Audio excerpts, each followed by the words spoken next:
नमस्कार, स्वागत है आप सभी का देवभूमि लाइव में। मैं हूं आपके साथ शावनी पटनायक। बुलेटिन की शुरुआत करेंगे इस वक्त की बड़ी खबर के साथ, जहां पर देहरादून में पंचायत प्रतिनिधियों के सम्मेलन का आयोजन किया गया। लोकसभा अध्यक्ष ओम बिरला ने सम्मेलन का उद्घाटन किया। बड़ी जानकारी, विधानसभा अध्यक्ष प्रेमचंद अग्रवाल भी इस मौके पर मौजूद रहे।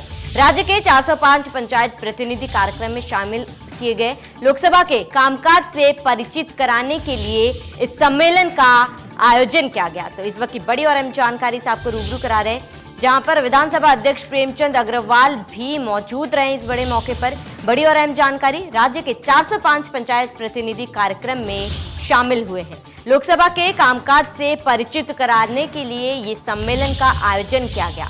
तो बड़ी और अहम जानकारी से आपको रूबरू करा रहे हैं, जहां पर देहरादून में पंचायत प्रतिनिधियों के सम्मेलन का उद्घाटन हुआ है, आयोजन हुआ है। लोकसभा अध्यक्ष ओम बिरला ने सम्मेलन का उद्घाटन किया है। बड़ी जानकारी, विधानसभा अध्यक्ष प्रेमचंद अग्रवाल भी इस मौके पर मौजूद रहे। इसके साथ ही राज्य के 405 पंचायत प्रतिनिधि कार्यक्रम में शामिल हुए। बता दें, लोकसभा के कामकाज से परिचित कराने के लिए इस सम्मेलन का आयोजन किया गया था। बड़ी और अहम जानकारी देहरादून से। इस कार्यक्रम में लोकसभा अध्यक्ष ओम बिरला ने सम्मेलन का उद्घाटन किया। विधानसभा अध्यक्ष प्रेमचंद अग्रवाल भी इस सम्मेलन में मौजूद रहे। इसके साथ ही राज्य के 405 पंचायत प्रतिनिधि कार्यक्रम में शामिल हुए हैं। बता दें, लोकसभा के कामकाज से अवगत कराने और परिचित कराने के लिए सम्मेलन का आयोजन किया गया था, जहां पर कई अधिकारी मौजूद रहे हैं। देहरादून में इस सम्मेलन का आयोजन किया गया, जहां पर पंचायत प्रतिनिधियों के सम्मेलन का आयोजन किया गया।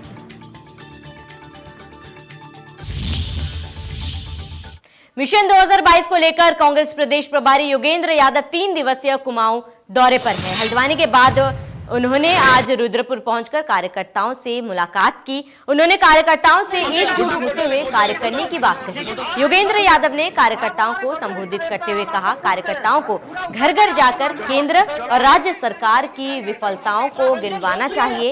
इस दौरान प्रदेश अध्यक्ष प्रीतम सिंह, पूर्व मुख्यमंत्री हरीश रावत, नेता प्रतिपक्ष इंद्र हृदयेश सहित तमाम कांग्रेसी नेता उपस्थित रहे।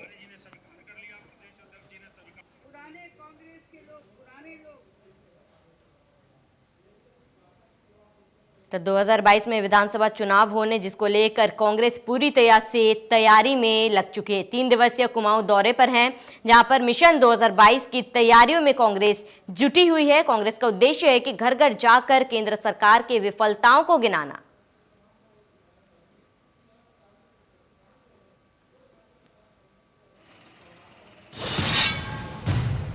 आगे बढ़ेंगे। केंद्रीय शिक्षा मंत्री रमेश पोखरियाल निशंक ने अपने देहरादून प्रवास के दौरान देश की नई शिक्षा नीति को देश में बदलाव का नया आधार बताया है।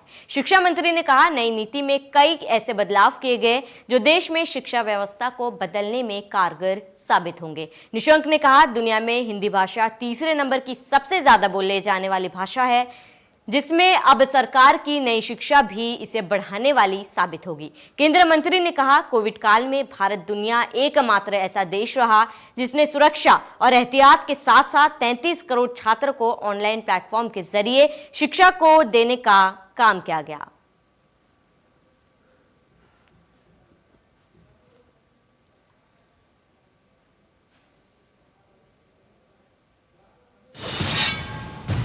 इस वक्त की बड़ी खबर से आपको रूबरू करा दे, जहां पर उधम सिंह नगर में एसएसपी दलीप कुंवर ने बड़ी कार्रवाई की है। बड़ी जानकारी, एसएसपी ने 10 पुलिस कांस्टेबलों को निलंबित कर दिया है। लापरवाही और अनुशासनहीनता पर कार्रवाई की गई।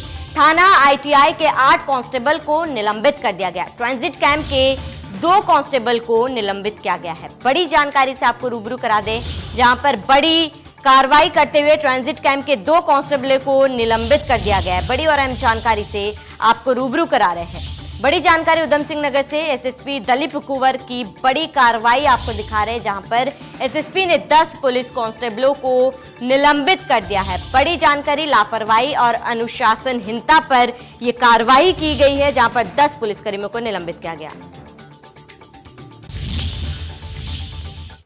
आगे बढ़ेंगे। अखिल भारतीय महिला कांग्रेस महासचिव ज्योति रौतेला के साथ सैकड़ों कांग्रेसियों ने महामुहिम राज्यपाल के नाम ज्ञापन एसडीएम को सौंपा है। कांग्रेस कार्यकर्ताओं ने कहा, देवभूमि उत्तराखंड में महिलाओं को जहां विशेष सम्मान दिया जाता है, वहीं भाजपा प्रदेश अध्यक्ष सत्ता के घमंड में नैतिकता की सारी मर्यादाएं भूल गए हैं। भाजपा प्रदेश अध्यक्ष ने इस तरह की टिप्पणी करके अपनी मानसिकता का परिचय दिया है।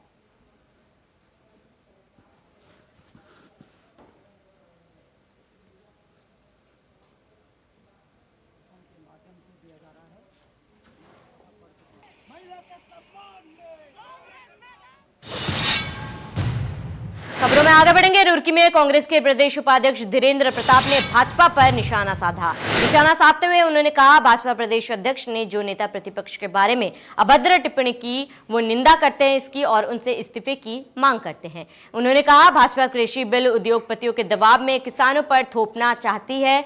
धीरेन्द्र प्रताप के अनुसार आप पार्टी का प्रदेश में चुनाव लड़ने का प्रयास पानी में लकीरें खींचने के बराबर है।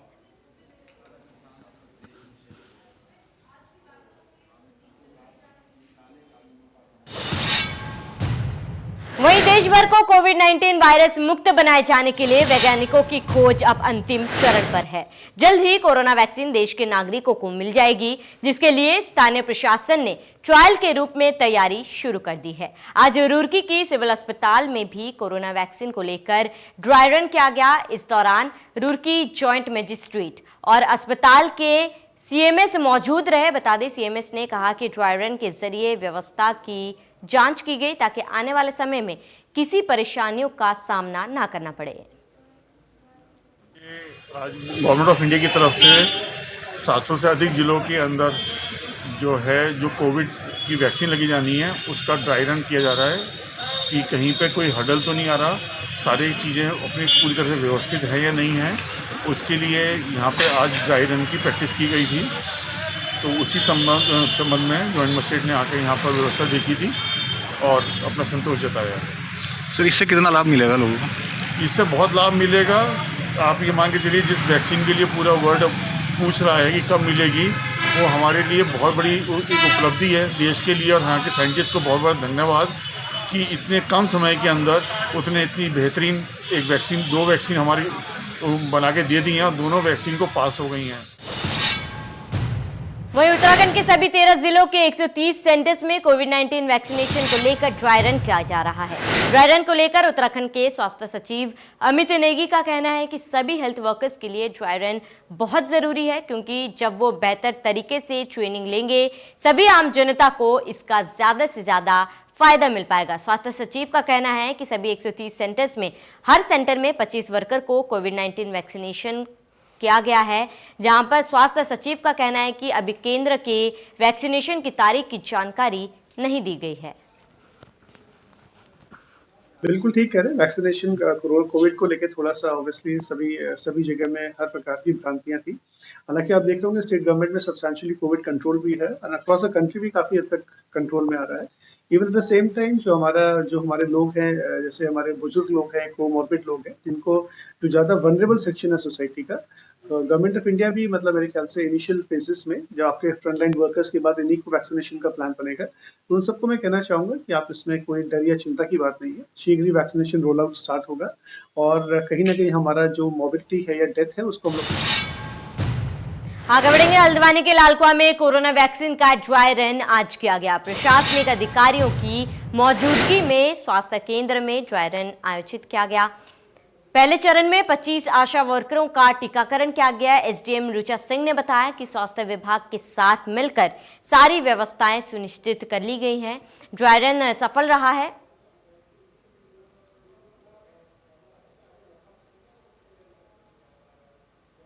आयोजन यहाँ पर किया गया है, उसमें हमारे पास 25 लाभार्थियों को टीकाकरण किया जा रहा है। उसमें से अभी लगभग हमारे 20 लोगों को यहाँ पर टीकाकरण हो चुका है, शांतिपूर्ण संपन्न हो रहा है। एक पेशेंट है जिसको कुछ दिक्कत हो रही थी, उसको हमने देश चिकित्सालय हल्द्वानी के लिए रेफर किया गया है और वहाँ के जो नोडल अधिकारी हैं उनसे कॉन्टेक्ट कर लिया गया और वहाँ पर वो उनका तैयार है, तो यहाँ से हमने उनको। खबर पिथौरागढ़ से, जहां पर धारचूला सामुदायिक चिकित्सालय में वैक्सीन का ड्राई रन किया गया। सबसे पहले अस्पताल के स्टाफ के 25 लोगों को कोविड-19 वैक्सीन का ट्रायल डोज दिया गया। अस्पताल में किसी को रिएक्शन या अन्य कारणों से परेशानी होने पर सुरक्षा के पूरे इंतजाम पहले से ही किए गए हैं।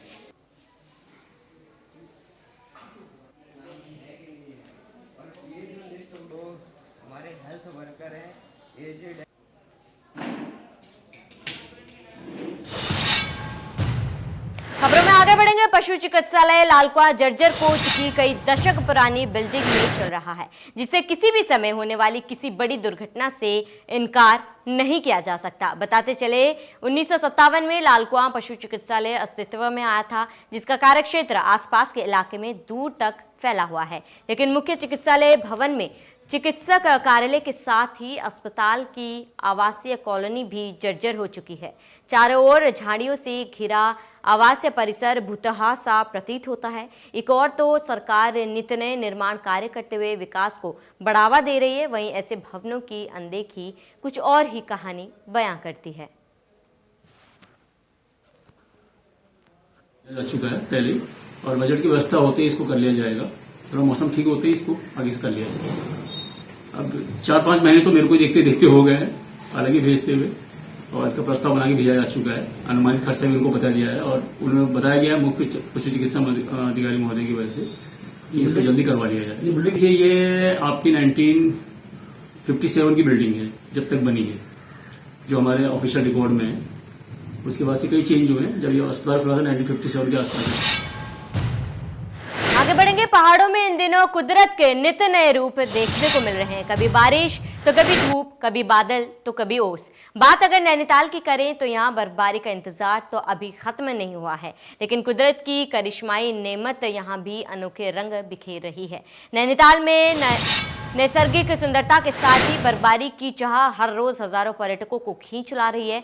कल दिन भर बारिश के बाद बर्फबारी की उम्मीद तो जगी, लेकिन आज धूप खिल गई। पर्यटकों को भले ही बर्फबारी देखने को नहीं मिली, लेकिन पर्यटकों ने गहरी नीली नैनी झील में नौकायन का खूब आनंद उठाया।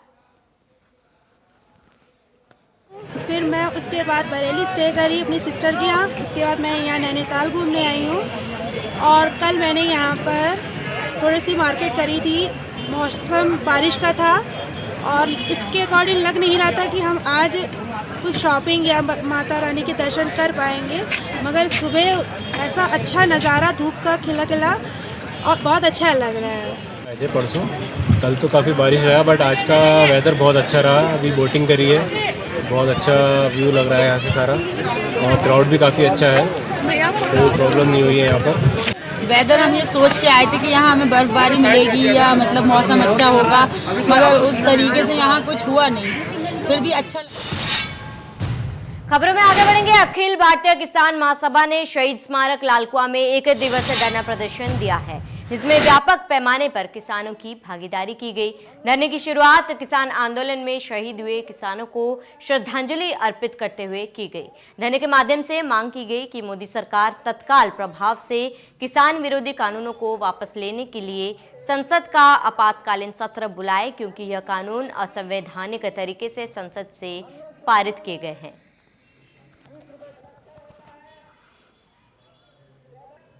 यहाँ पर हम जो है मोदी सरकार ने किसान विरोधी जो 3 कृषि कानून बनाए हैं, काले कानून बनाए हैं, और इनको निरस्त किए जाने के लिए और एमएसपी को जो है उसको कानून, उसके लिए कानून बनाए जाने के लिए कानून के दायरे में एमएसपी को लाए जाने, और जो पूरा देश में अनाज, साग, सब्जी, फल और तमाम जो उत्पाद किसान पैदा करता है उसको जो है, जो एमएसपी है और न्यूनतम समर्थन मूल्य उसको। हल्द्वानी में प्रेस कॉन्फ्रेंस के दौरान कांग्रेस के प्रभारी देवेंद्र यादव ने कहा, कांग्रेस पार्टी का हर कार्यकर्ता उत्तराखंड के 2022 के विधानसभा चुनाव के लिए पूरी तरह से तैयार है। कांग्रेस में वापसी की राह देख रहे बागियों पर कहा, पार्टी उन नेताओं को लेने पर विचार करेगी। पार्टी के अंदर लोकतांत्रिक प्रक्रिया चलती है और इसका अंतिम फैसला केंद्र अलाकमान ही तय करेगा। उन्होंने उत्तराखंड के अंदर आम आदमी पार्टी के चुनाव लड़ने पर कहा कि दिल्ली विधानसभा चुनाव के बाद आम आदमी पार्टी ने जिन राज्यों में भी चुनाव लड़ा लड़ा हो, चाहे वो पंजाब, राजस्थान, हरियाणा हो, वहां उनको मुंह की खानी पड़ी है। उत्तराखंड के अंदर इनका कोई वजूद नहीं है और ना ही यहाँ के पहाड़ों पर विकास को लेकर उनके पास किसी भी तरह का कोई विजन है।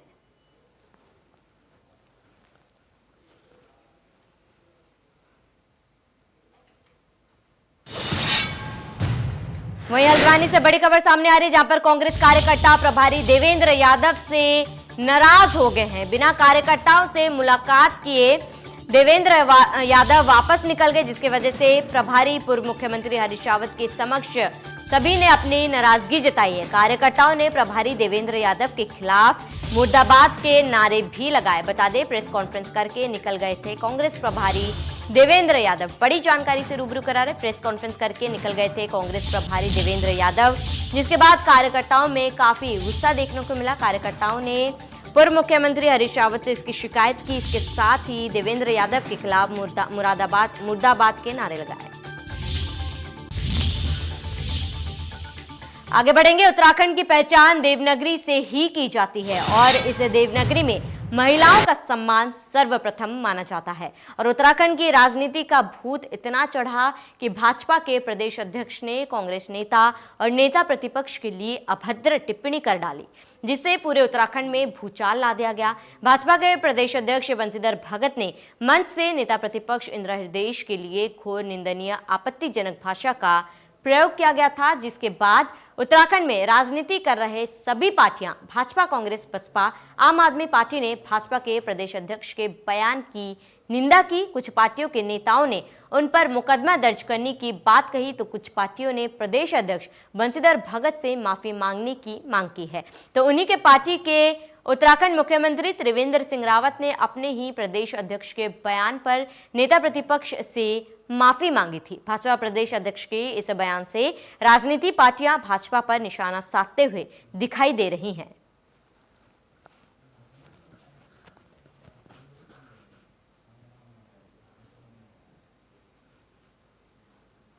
चेहरा सामने आ रहा है। उत्तर प्रदेश से लेके और उत्तराखंड तक जो महिलाओं के लिए अभद्र टिप्पणी करते हैं ये लोग, इन्हें माफ़ी मांगनी चाहिए और इनकी सारी काली करतूतें खुल कर सामने आ रही हैं। इन्हें इंदिरा हृदयेश जी से माफ़ी मांगनी चाहिए। वो एक बहुत बड़ी और जुझारू नेता हैं और उन्हें माफ़ी मांगनी चाहिए। कार्यकर्ता और नेता प्रतिपक्ष हैं वो, एक उसके साथ साथ एक महिला हैं वो। खबर टिहरी के जिला पंचायत अध्यक्ष सोना साजवान के विशेष रुचि और अथक प्रयासों से सदियों बाद घंटाकर्ण मंदिर में पानी पहुंच गया। वर्ष 2021 उन तमाम श्रद्धालु भक्तों के लिए खुशियां लेकर आया है जो भगवान घंटाकर्ण पर अपनी अटूट आस्था रखते हैं। जिला पंचायत अध्यक्ष सोना सजवान और सदस्य रघुवीर सजवान ने जिला पंचायत के माध्यम से 20 लाख की लागत से सोलर पंपिंग योजना के जरिए मंदिर में पानी पहुंचाकर वह काम कर दिखाया, जिसे सदियों से आज तक ना तो सरकार और ना ही जल निगम कर पाया था। ऊंचे पर्वत शिखर पर बिछी बादलों की गहरी चादर और कपकपाती ठंड के बावजूद आस्था ठंड पर ऐसी भारी पड़ी कि सोना सजवान लाव लश्कर के साथ 6 किलोमीटर की खड़ी चढ़ाई चढ़कर पर्वत शिखर पर स्थित घंटाकर्ण मंदिर पहुंची। मंदिर परिसर में पानी पहुंचते ही सोना ने उसे गागर में भरा। मंदिर की परिक्रमा की, पूजा अर्चना के बाद मंदिर में जल और प्रसाद चढ़ाया। भगवान घंटाकर्ण से मन्नतें भी मांगी। घंटाकर्ण के मंदिर से मैं समस्त देश प्रदेश और उत्तराखंड वासियों को जिला पंचायत टिहरी की ओर से हार्दिक शुभकामनाएं और बधाई देती हूँ। और यहाँ पे जो सोलर पंप की योजना शुरू हुई है, यहाँ पे लोगों की उम्मीद भी थी और यहाँ के जो मंदिर समिति के अध्यक्ष हैं, समिति के लोग हैं, पानी की यहाँ पे बहुत रहतराई थी। इस घंटाकर्ण के दर्शनों के लिए वो लोग यहाँ पर आते हैं और उनको यहाँ पर पानी की बहुत ज़्यादा समस्या थी। रात को यदि आदमी रुकता तो उसके लिए पानी नहीं था। जैसे अभी मंदिर समिति के सचिव जी बता रहे थे कि मंदिर के ढुलान में उनका 5 लाख रुपए का सिर्फ पानी पे खच्चरों को देना पड़ा। हम यहाँ पर खच्चरों से पानी ढुलाई करके लाते थे, जो लगभग हमें 3.5 रुपये लीटर के हिसाब से पानी पड़ता था। यात्री आए, निर्माण कार्य कराए।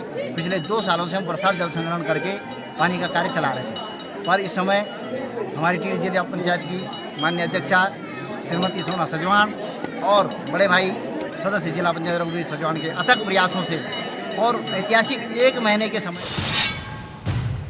खबरों में आगे बढ़ेंगे। रेल यात्रियों के लिए अच्छी खबर, आज से 2 ट्रेनों का संचालन शुरू हो गया है।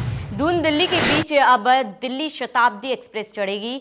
नैनीताल दून जनशताब्दी ट्रेन का संचालन भी शुरू हो गया। 29 दिसंबर से रद्द चल रही थी दिल्ली और नैनीताल दून जनशताब्दी एक्सप्रेस।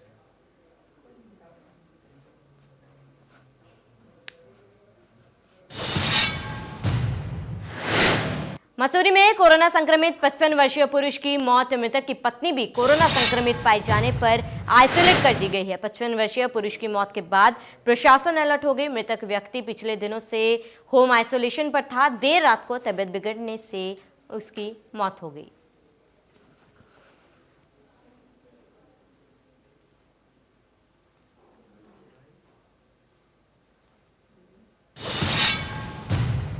आगे बढ़ेंगे। उत्तराखंड में नहीं मिला कोरोना का नया स्ट्रेन। 130 केंद्रों में कोरोना टीकाकरण का ड्राई रन किया गया। स्वास्थ्य विभाग ने 13 जिलों में शुरू किया था ड्राई रन। बता दें 130 चिकित्सा इकाइयों में कोरोना टीका लगाने का पूर्वाभ्यास आज किया गया।